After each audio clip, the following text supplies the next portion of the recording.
Kamu ada satu. Kamu punya tubuh? Ada. Kamu punya pikiran atau firman? Tapi apakah pantas seorang Enggak, saya tanya kamu. Enggak, saya jawab dulu pertanyaan saya. Kamu punya tubuh? Ada. Kamu punya pikiran atau firman? Ada dong. Kamu punya roh? Ada pastinya. Kalau nggak ada roh saya mati. Ada berapa? Ada berapa? Roh saya ada satu. Roh kamu ada satu, tubuhmu ada Iya. satu, dan pikiranmu ada satu. Ada tiga. Ada tiga di dalam kamu, tapi kamu tetap satu manusia. Berarti Tuhan Trinitas disamakan. itu pun begitu. Ya, Trinitas itu berbicara tentang bagaimana dan seperti apa Allah yang esa itu. Allah yang esa itu yaitu Sang Bapa. Di dalam Allah yang esa itu, yang satu itu, dia memiliki firman, yaitu akal budinya, yang oleh akal budinya itu dia menjadikan segala sesuatu. Maka dikatakan berfirmanlah Allah. Berfirman itu kata kerja, kata bendanya adalah firman. Bersepeda itu kata kerja, kata bendanya itu sepeda. Jadi ketika dikatakan berfirmanlah Allah, artinya Allah punya firman. Dan Allah itu memiliki roh yang disebut dengan Roh Kudus, yang olehnya dia menghidupi. Oke. Jadi Allah yang esa yaitu Bapa yang memiliki firman dan memiliki roh. Itu berbicara tentang Allah yang hidup, Allah yang satu. Coba kamu temukan di dalam pengakuan iman Kristen, di mana iman Kristen pernah berkata, aku percaya kepada tiga Allah. Kami percaya kepada satu. Dalam pengakuan iman Konsili Nisea, kami itu dinyatakan bahwa aku percaya kepada satu Allah, yaitu Bapa. Mungkin kamu salah memahami tentang Trinitas. Mungkin kamu berpikir ada tiga orang, Yesus, Bapa, dan Roh Kudus, kemudian duduk bersama-sama, itulah Tuhan. Bukan begitu. Oke, terus mau nanya lagi nih. Yang di kayu salib itu Yesus.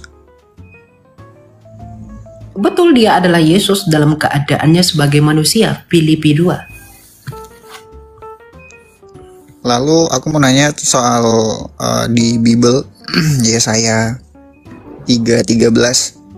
Ya. Terkutuklah orang yang mati di kayu salib. Berarti Yesus mati dalam keadaan terkutuk atau Betul. gimana? Dia menjadi kutuk untuk menggantikan kutuk kami. Dalilnya ada. Ya, bentar ya, di Galatia, bentar saya lihat ya. Dia menjadi kutuk.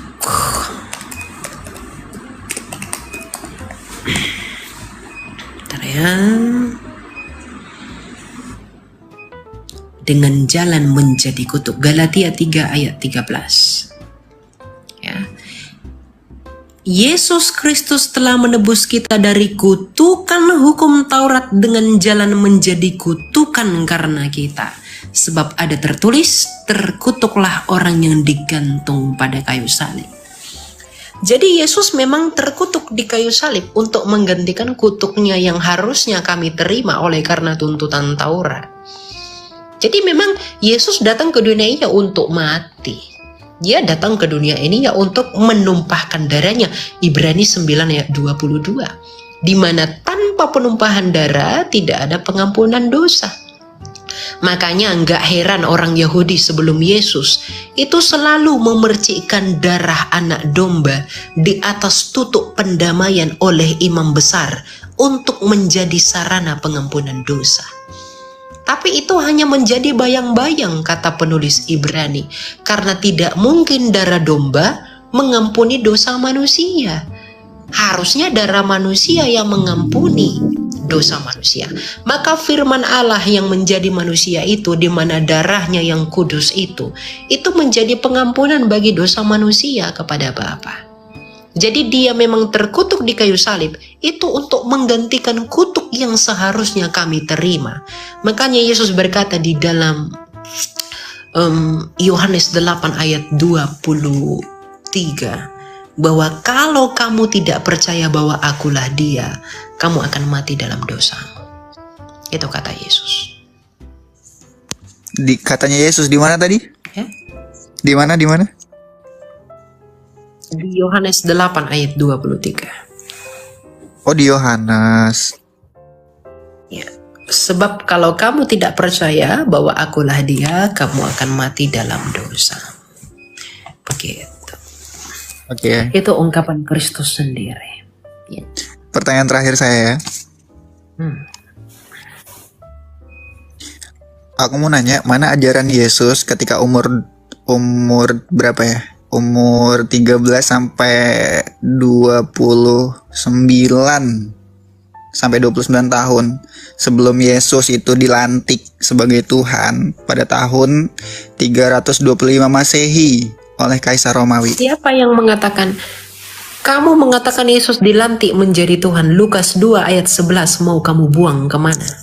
Malaikat sendiri yang berkata, telah lahir bagimu Kristus Tuhan di kota Daud. Jadi kamu jangan mudah ditipu oleh orang yang gak belajar.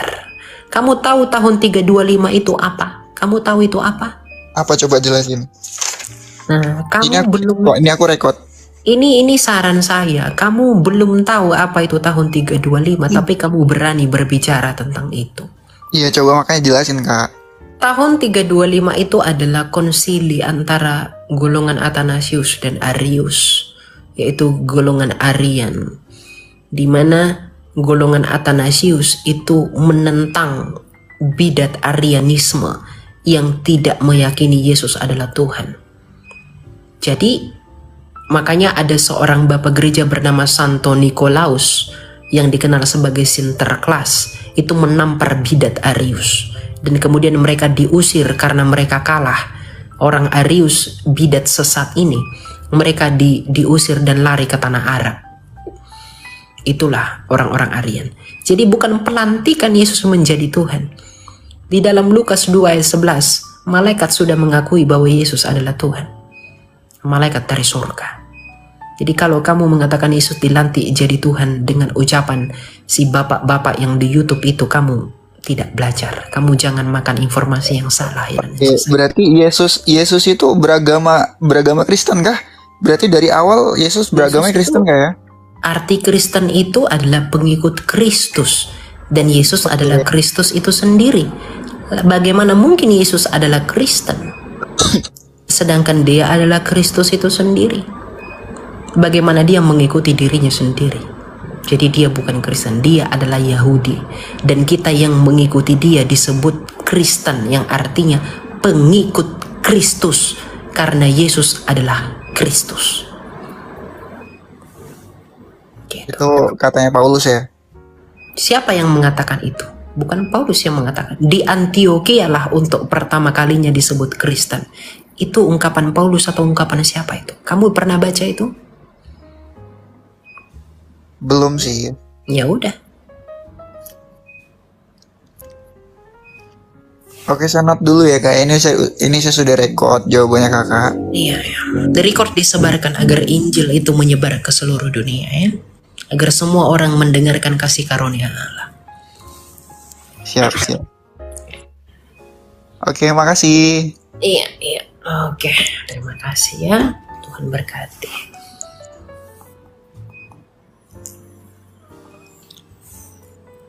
Iya gitu. Jadi dimana kalau tidak jelas jangan dibawa jadi argumentasi.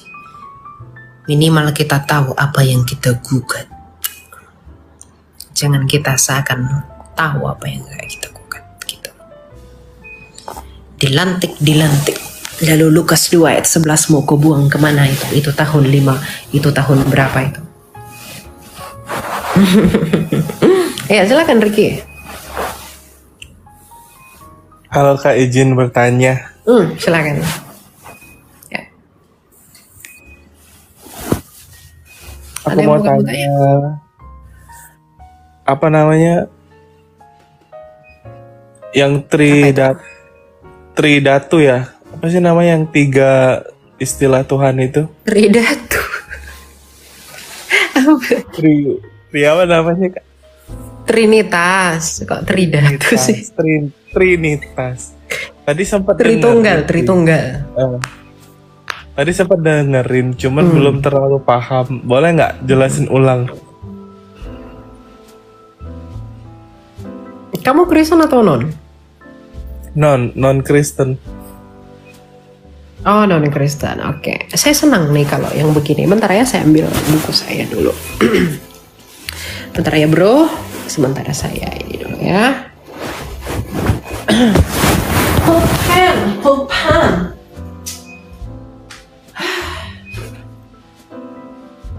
Mana ini ya? Pulpen saya biasanya ada di sini. Aduh.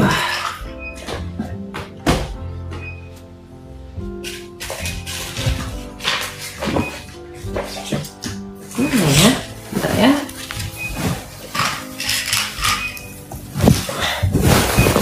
Oke. Sebentar.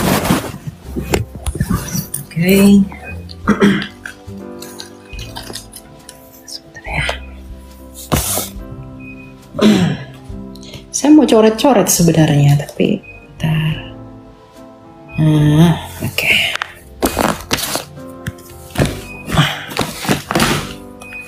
Bentar ya. Di sini saja. Kok tidak ada ya? Oh, di sini saja. Kamu lihat ini ya. Kamu perhatikan saja ini. Oke. Oke, ini kelihatan ya.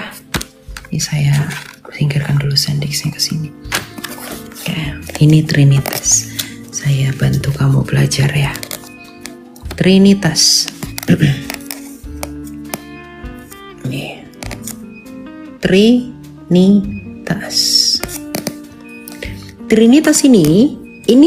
Trinitas ini berasal dari dua akar kata, bro, yaitu tri dan apa? Unitas. Nah, tri ini artinya tiga dan unitas itu artinya keesaan. Artinya Trinitas ini adalah penjabaran mengenai tiga di dalam keesaan. Apanya yang tiga? Pakai pembentuk. Ya, apanya yang tiga, apanya yang esa, itu harus kamu pahami ya. Nah, Trinitas itu begini, bro. Allah yang esa, ini Allah yang esa. Yang esa, Allah yang esa ini disebut sebagai Bapa. Dia ini tidak terhampiri. Ya. Dia tak terhampiri. Dan dia itu terang dari terang, dia itu tidak bisa dilihat. Jadi Allah yang esa yaitu Bapa ini tidak pernah bisa dilihat. Dia memenuhi segala sesuatu. Dia maha kuasa di dalam kemahaannya, dan segala sesuatu adalah miliknya. Nah, Allah yang esa yaitu Bapa ini, di dalam dirinya, ingat ya kuncinya ya, di dalam dirinya dia memiliki firman yang disebut sebagai anaknya. Kenapa firman ini disebut anaknya? Karena firman ini di dalam diri Bapa dikandung sejak kekal. Yang oleh firman ini dia menciptakan segala sesuatu. Maka dikatakan berfirmanlah Allah, itu artinya berfirmanlah Bapa. Maka Bapa menggunakan firman-Nya dengan berfirman. Maka kalau kita lihat di dalam Yohanes 1 ya. Sebentar ya. Nih, Yohanes 1 ayat 3 dikatakan begini. Pada mulanya sudah ada firman.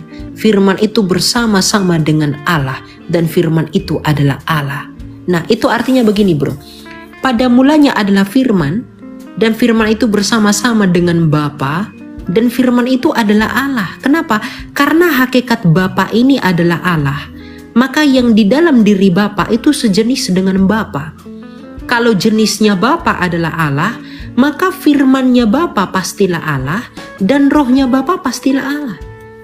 Nah, makanya dikatakan di ayat 2, ia pada mulanya bersama dengan Allah. Segala sesuatu dijadikan melalui Dia, dan tanpa Dia atau firman tidak ada suatu pun yang telah jadi dari segala yang telah dijadikan. Artinya apa? Ya, tanpa firman tidak satu pun yang dijadikan oleh Bapa. Nah, itu adalah firman. Jadi firman ini adalah ilmunya Bapa. Firman ini adalah apa ya? Bisa dikatakan akal budinya Bapa, ya. Nah, di dalam diri Bapa tadi selain memiliki firman, dia juga memiliki roh, ya, memiliki roh. Yang dimana oleh roh ini dia menghidupi segala sesuatu yang disebut dengan Roh Kudus. Ayatnya di mana? Ayub 33 ayat 4. Nafas yang maha kuasa menghidupkan aku, ya. Jadi oleh Roh Kudus ini dia menghidupi segala sesuatu.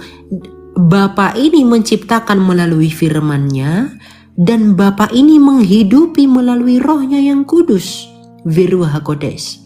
Maka Bapa, firman-Nya sendiri yang disebut sebagai anak dan Roh-Nya sendiri yang disebut sebagai roh. Itulah Trinitas.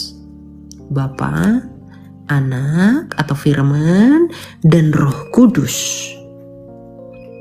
Itulah Trinitas. Ada berapa Allah? Hanya ada satu, Elia. Allah itu hanya ada satu, yaitu Bapa. Tetapi di dalam Bapa dia memiliki roh, firman dan roh. Pasti firman ini sejenis dengan Bapa, roh ini sejenis dengan Bapa. Sama seperti kamu, ya. Kamu ini adalah Riki, ya. Nah, Riki, kamu punya tubuh, kamu adalah manusia, ya. Hakikatmu manusia. Kamu punya pikiran, ya, atau firman, ya. Firman itu akal budi, ya. Sehingga dengan akal budi ini kamu bisa menciptakan apapun yang kamu mau. Kemudian kamu memiliki tubuh yang adalah al-wujudmu, dan kamu juga memiliki roh yang oleh roh ini kamu hidup. Kamu memiliki firman, kamu memiliki tubuh, kamu memiliki roh. Firmanmu pasti manusia, nggak mungkin firmannya kucing, ya. Tubuhmu pasti tubuh manusia, nggak mungkin tubuh kadal. Rohmu pasti roh manusia, nggak mungkin roh ayam. Firmanmu adalah manusia, tubuhmu adalah manusia, rohmu adalah manusia, tapi tidak ada tiga manusia. Hanya ada satu manusia yang bernama Riki. Maka Allah pun begitu. Kalau Bapa yang adalah al-wujudnya Allah adalah Allah, firman-Nya Allah adalah Allah, roh-Nya Allah adalah Allah, tidak berarti ada tiga Allah. Hanya ada satu Allah. Maka Trinitas ini itu adalah penjabaran mengenai bukan tentang berapa Allah, tetapi tentang bagaimana Allah yang esa itu. Nah, kadangkala orang di luar sana itu salah paham dengan ini semua. Mereka berbicara tentang berapa karena sudah terkecoh dengan kata tri, tetapi membuang kata unitas. Ya, kalian itu menyembah tiga Tuhan, tapi tidak mengerti ini. Sama seperti ini. Apakah saya bisa mengatakan di hadapan saya ada tiga manusia Riki sekarang? Tidak. Hanya ada satu manusia Riki yang di dalamnya memiliki manusia, yang memiliki tubuh, memiliki firman, dan memiliki roh. Tubuhmu ini adalah wujudmu sebagai manusia. Ingat, ya. Firmanmu ini adalah akal budimu sebagai manusia. Rohmu ini adalah prinsip hidupmu sebagai manusia. Dan ketiganya ini pastilah manusia, tetapi hanya ada satu manusia. Bapa ini adalah al-wujudnya Allah yang esa yang tidak terhampiri. Firman ini adalah akal budinya Allah yang esa, yaitu Bapa. Dan roh ini adalah hidupnya Bapa. Kalau Bapa adalah Allah yang adalah al-wujudnya, firman adalah Allah yang adalah oleh dia menciptakan, dan Roh Kudus adalah rohnya Allah yang oleh roh itu dia hidup, maka hanya ada satu Allah. Kenapa bisa berhubungan ini, Elia? Karena manusia diciptakan menurut gambar dan rupa Allah, ya. Gambar dan rupa Allah itu tidak bermakna tentang bahwa Allah itu punya hidung, punya tangan, punya kaki, bukan begitu. Tapi itu berbicara tentang Kalau Allah ini berpribadi, maka manusia pun berpribadi. Kalau Allah memiliki akal budi, maka manusia pun berakal budi. Kalau Allah memiliki roh, maka manusia pun memiliki roh. Kalau Allah itu kekal, maka roh manusia pastilah kekal. Kalau Allah itu bisa berpikir dan memiliki kehendak bebas, maka manusia pun memiliki kehendak bebas. Itulah penggenapan dari ayat ini. Gitu loh. Jadi Walah. ini penjabaran Trinitas. Gitu ya? Kalau oke, dari penjelasan tersebut Kak, kenapa Sang Bapa itu tuh menggunakan firman-Nya untuk menjadi manusia? Kenapa nggak menjadi yang lain? Bagus sekali pertanyaanmu. Saya bingung, saya mau coret-coret di mana lagi nih. Bentar ya. Ada yang di sini, Alkitabku ini. Oh, di sini aja lah. Bentar ya, bro. Lalu pertanyaan yang berikutnya adalah, kenapa Bapa mengutus firman-Nya menjadi manusia? Kenapa bukan Bapa itu yang menjadi manusia? Begitu ya? Ya, betul. Sekarang kita belajar ya. Nah, begini ya. Inilah sebabnya. Maaf ya Tuhan, aku nggak apa-apa mencoret-coret ya. Nah, gini. Ini sampul belakangan ya teman-teman ya. Kenapa Allah yang esa, ini Allah yang disebut sebagai Bapa, dia yang memiliki firman ya, atau akal budinya dan memiliki roh. Kenapa roh ini yang menjadi manusia yang disebut dengan Yesus? Sama seperti kamu, Ricky, ya, manusia. Kamu memiliki pikiran, ya, firman. Kamu memiliki tubuh. Kamu memiliki roh, ya. Meskipun saya tidak melihat tubuhmu bentuknya seperti ikan lele, ya, ikan tenggiri. Saya nggak tahu bentukan kamu seperti apa. Tapi saya bisa tahu kamu melalui firman-Mu. Saya bisa mengenali kamu. Nih, Rike ini tinggal di Kalimantan, sekolah di Australia. Itu karena firman-Mu yang menyatakannya kepada saya. Firman-Mu lah yang berkata-kata mengenai saya, kepada saya. Firman-Mu lah yang memperkenalkan kamu siapa kepada saya. Maka Allah pun firman-Nya lah yang memperkenalkan dirinya kepada dunia. Makanya Yesus berkata apa? Tak seorang pun yang dapat datang kepada Bapa kalau tidak melalui aku. Artinya apa, Ricky? Kamu tidak mungkin bisa mengenal Bapa, apalagi sampai kepada Dia, kalau kamu tidak mengenal aku yang menyatakan Bapa, yang keluar dari Bapa. Kita lihat dalam Kolose 1 ayat 15 ya. Simple ya. Jadi kenapa firman? Ya karena fungsi firman itu menyatakan, ini lihat. Dialah gambar Allah yang tidak kelihatan, yang sulung lebih utama daripada segala yang diciptakan. Ya. Jadi kembali ke sini. Kalau aku mengenal kamu melalui firman-Mu, maka dunia pun mengenal Allah melalui firman-Nya yang menjadi manusia. Kalau firman-Mu di room saya menjadi suara, maka firman Allah menjadi manusia. Kalau firman-Mu itu berkata-kata dalam suara, maka firman Allah turun ke dunia menjadi manusia. Dia mengambil rupa manusia. Kalau firman Ricky mengambil rupa bunyi dalam bentuk gelombang. Kalau firman Allah mengambil rupa manusia. Ya. Jadi kenapa harus firman yang menjadi manusia? Kenapa bukan Bapa? Kenapa bukan Roh? Karena firmanlah yang menyatakan siapa Bapa. Sama seperti kamu. Kenapa bukan tubuhmu atau rohmu? Karena firmanmu lah yang menyatakan kamu. Nggak mungkin kamu berbicara dengan saya dengan rohmu. Gak mungkin kamu berbicara dengan saya, kamu diam di sana, tapi kamu meliuk-liukkan tubuhmu. Kamu joget-joget di sana, kamu tidak ngomong. Gak mungkin saya bisa tahu kamu bagaimana. Tapi kalau firman-Mu yang menjadi suara, saya bisa tahu kamu siapa. Demikianlah juga dengan Allah. Kalau firman Allah menjadi manusia, maka kita bisa mengenal Bapa. Nah, apa namanya? Tujuannya apa, Kak? Tujuannya Untuk memperkenalkan dirinya. Untuk memperkenalkan kehendak Bapa, yaitu Kehendak kerajaan Bapa. Allah. Ya. Nah, Dan untuk mati di kayu salib.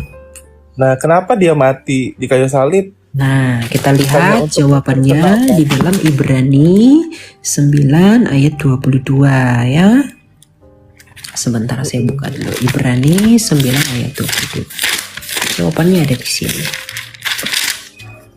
Terus kalau di TV itu kan saya nonton, terus disiksa-siksa gitu, Kak. Itu kenapa ya? Memang begitu. Nih ya. Ini, menurut hukum Taurat segala sesuatu disucikan dengan darah dan tanpa penumpahan darah tidak ada pengampunan. Jadi Yesus memang datang ke dunia ini yang mau mati, menumpahkan darahnya agar apa? Ada pengampunan. Karena darah itu adalah simbol nyawa, maka ketika darah itu ditumpahkan artinya ada yang mati, maka ada pengampunan. Tanpa ada kematian tidak ada pengampunan. Tanpa penumpahan darah tidak ada pengampunan. Makanya orang Yahudi selalu memercikkan darah untuk menjadi sarana pendamaian.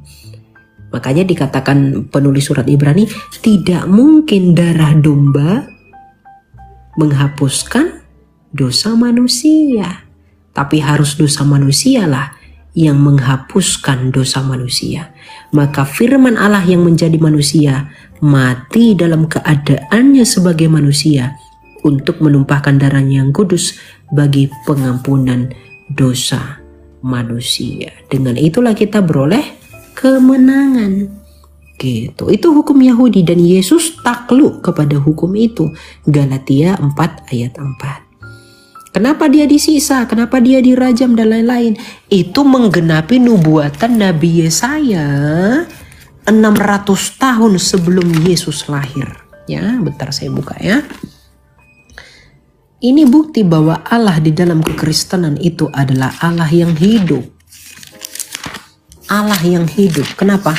Karena nubuatan Nabi Yesaya ini dituliskan kurang lebih 600 tahun sebelum kedatangan Yesus ke dunia.